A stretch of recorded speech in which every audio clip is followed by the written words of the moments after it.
Exercise 3.2 is the last exercise for this, our second week of the course, and the good news is that exercise 3.2 is exactly the same as exercise 3.1.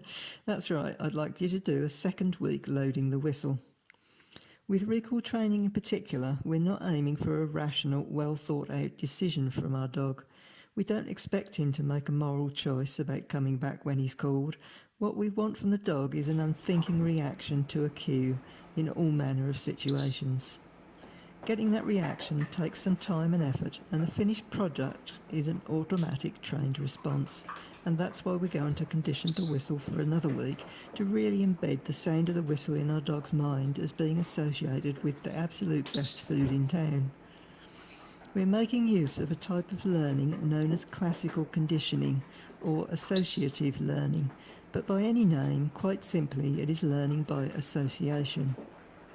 Classical conditioning is not used to train a dog to consciously act or behave in a certain way, but rather conditions them to unconsciously react in a certain way. Classical conditioning happens everywhere all the time without our help. One of the most obvious examples is the dog that goes crazy every time he hears the jingle of the car keys.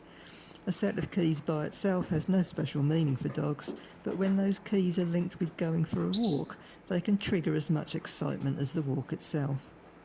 While classical conditioning occurs naturally, we can also consciously use it as part of training, and it's one of the most powerful tools we have available. Classical conditioning does not focus on what the dog does or how he behaves. Instead, classical conditioning focuses on how the dog feels, and that's why it's so powerful.